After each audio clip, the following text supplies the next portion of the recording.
Bonjour à tous, continuez de vous abonner à cette chaîne YouTube, nous sommes de plus en plus nombreux. Et appuyez s'il vous plaît sur la petite cloche pour recevoir les notifications des nouvelles vidéos. Merci beaucoup. Aujourd'hui, nous allons nous intéresser à un sujet très grave, probablement aussi grave que l'affaire des masques, je parle des essais cliniques. Derrière le sujet des essais cliniques, il y a d'autres problèmes évidemment. La question de la guerre des laboratoires, la question de la responsabilité et du choix politique. Et c'est un sujet évidemment qui intéresse au plus haut point la population française et en particulier les malades et leurs familles parce qu'il a un impact direct sur les thérapies qui sont choisies ou pas et sur le traitement de la maladie, le traitement du coronavirus. Alors on va s'intéresser en particulier à Discovery, qui est l'essai clinique le plus célèbre en France, celui dont on nous demande d'attendre depuis des semaines et des semaines les résultats pour justifier qu'on ne mette pas en place telle ou telle thérapie, notamment celle du protocole Raoult, hydroxychloroquine, azithromycine, contre les formes non graves du coronavirus pour éviter justement qu'elles ne dégénèrent vers des formes graves et vers l'hospitalisation du patient. Non, on nous a demandé depuis le lancement de Discovery le 22 mars d'attendre des résultats parce que Discovery c'est un essai clinique méthodologiquement parfait et que donc, une fois qu'on aurait ces résultats, on saurait ce qui fonctionne, ce qui ne fonctionne pas et qu'on aurait donc une très bonne thérapie contre le coronavirus. Voilà ce qui nous a été dit, ce qui a justifié une attente. Bon. Alors, qu'est-ce que c'est que Discovery? Oui, je vous l'ai dit, ça a été lancé le 22 mars dernier. C'est piloté par l'INSERM, structure française. Ça teste des antiviraux contre le coronavirus SARS-CoV-2, c'est-à-dire le Covid-19 qu'on connaît malheureusement trop bien. Et c'est européen. Alors c'est européen probablement parce que ça se veut moderne, j'imagine. Bon.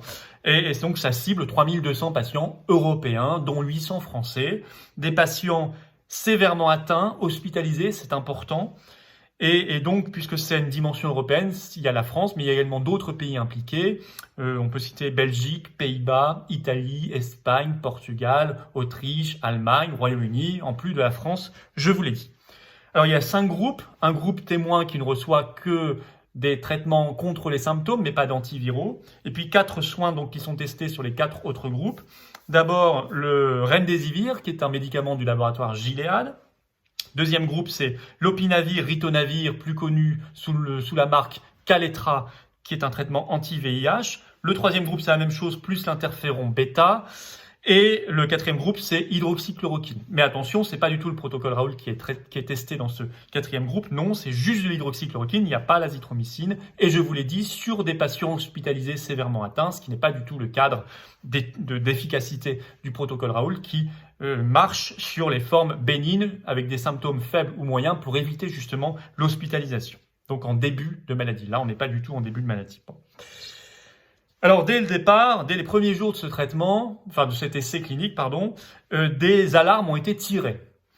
Elles n'ont pas été entendues. On peut citer notamment le professeur Christian Perron dans une interview que vous pouvez retrouver, une interview à Paris Match qui date du 29 mars. Perron, c'est le chef du service infectiologie à l'hôpital universitaire de Garches et il dit, je le cite dans cette interview, « J'ai refusé d'y participer car cette étude prévoit un groupe de patients sévèrement atteints qui ne seront traités que symptomatiquement, c'est le premier groupe dont je vous ai parlé, et qui serviront de témoins contrôle face à 4 autres groupes qui recevront des antiviraux. Je vous les ai présentés. » Et Perron ajoute, « Ce n'est pas éthiquement responsable à mes yeux. »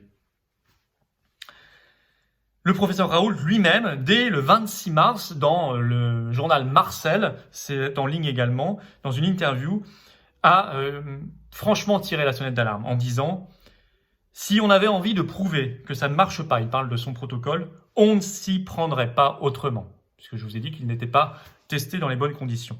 Et en plus, il manque l'azithromycine. Et Raoult ajoutait à l'époque, le 26 mars, « Il y aura une enquête parlementaire après tout ça, et elle sera sanglante, autant que l'affaire du sang contaminé. » Donc on voit que vraiment la sonnette là est vraiment tirée. L'alarme est enclenchée. Pourtant, on a continué et nous avons été tous sommés d'attendre les résultats de Discovery. On avait l'impression d'attendre Godot, qui n'arrive jamais. Là, c'est un peu la même chose, puisque Olivier Véran, ministre de la Santé, déclare sur la chaîne LCI le 22 mars, jour de lancement de Discovery, je le cite, « D'ici à 15 jours, nous devrions avoir des données consolidées. » Alors 15 jours à partir du 22 mars, ça nous mène au 6 avril. 6 avril, on n'avait rien. Et d'ailleurs, nous avons une dépêche de l'agence France-Presse AFP le 8 avril, je la cite, « Les résultats de l'essai Discovery ne seront pas disponibles avant fin avril. » Donc déjà, hop, c'est décalé d'un mois. Et pourtant, on nous demande toujours d'attendre. Ainsi, je cite le journal spécialisé Futura Science qui dit « Quels que soient les traitements à l'étude, il faut attendre les résultats d'essais cliniques sérieux comme Discovery pour les généraliser. » Bon, Futura Science, pas plus coupable ou responsable que d'autres, puisqu'il ne fait que traduire ce que disaient à l'époque aussi les ministres, les responsables, ou quelques d'ailleurs médecins proches de tel ou tel laboratoire ou plus proches du gouvernement. Fin avril arrive et nous ne voyons toujours rien. Et là, patatras, tombe cette interview choc dans Le Monde, le 1er mai, donc hier, de Yazdan Pana, qui est chef de service des maladies infectieuses et tropicales à l'hôpital Bichat à Paris, et qui dit la vérité sur le fiasco total de Discovery. D'abord, il dit, je ne fais que le citer, je vais vous mettre l'interview dans la description de cette vidéo. Franchement, Covid et l'Europe, c'est un échec. Pourquoi il dit cela? Il précise ensuite. Seul le Luxembourg nous a rejoints. C'est-à-dire que je vous avais cité une liste de pays incroyables en Europe. Et finalement, on apprend le 1er mai qu'il n'y a que le Luxembourg pour l'instant. Et il précise même, le premier patient luxembourgeois, et on imagine le seul, n'a été recruté que le 30 avril, c'est-à-dire la veille de cette interview, c'est-à-dire il y a 2 jours. Alors que l'essai a commencé le 22 mars.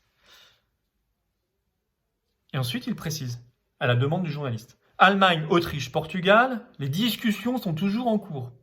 Le 1er mai par rapport au 22 mars, discussion toujours en cours. Il n'y a pas l'once du début de l'essai clinique qui commence dans ces pays-là. Finalement, le Royaume-Uni, on apprend qu'il n'est plus de la partie, puisqu'il a préféré son propre essai, qui s'appelle Recovery. Pareil pour Espagne et Italie, qui eux ont rejoint un autre essai clinique Solidarity, qui est l'essai de l'Organisation mondiale de la santé, l'OMS. Et la Belgique aussi s'est évaporée et ne fait plus partie de l'essai. Donc il n'y a plus personne.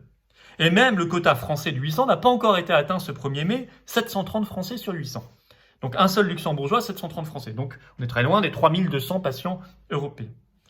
Ceci dit, l'interviewé Yazdan Pana ne perd pas espoir puisqu'il ajoute « Mais nous sommes en discussion avec la Commission européenne pour tenter d'améliorer les choses. Nous ne lâcherons pas. » Écoutez, bon courage. Si vous faites entrer la Commission européenne dans le jeu, bon courage. Alors la question, c'est la question qui lui est posée alors par le journaliste, question de bon sens. À quelle échéance peut-on espérer des résultats? Et l'interviewé répond, la bonne échéance, je ne la connais pas. Ben moi, je la connais, la bonne échéance. La bonne échéance, c'est celle simplement qui permet d'éviter les morts. Voilà. Je rappelle que aujourd'hui, la France a compté officiellement 24 594 morts du Covid-19. Nous sommes dans le top 5 des pays du monde où le taux de mortalité par habitant est le plus important. Et on nous a demandé d'attendre. Pendant ce temps, le Maroc, la Grèce, le Sénégal et tant d'autres pays dans le monde traitent leurs malades, notamment avec l'hydroxychloroquine et l'azithromycine, et affichent des taux de mortalité très inférieurs. Le traitement n'est pas le seul critère, je vous l'ai déjà dit, probablement pour déterminer le taux de mortalité. Il y a les masques, il y a les frontières, il y a l'état global du système hospitalier, il y a l'état de la réanimation, il y a beaucoup de sujets, mais il est difficile de penser que le traitement n'a pas un impact lourd sur les taux de mortalité. Les Français exigeront des comptes sur tout cela, évidemment. Ce fiasco devra être exposé clairement devant les Français. En tant que responsable et politique et président du mouvement Les Patriotes, que je vous demande de rejoindre pour nous aider dans ce combat de vérité. L'adhésion se trouve dans la description sous cette vidéo pour rejoindre les Patriotes. Je mènerai avec d'autres ce combat pour la vérité et pour la responsabilité de ceux qui prennent les décisions. Je vous remercie. À bientôt.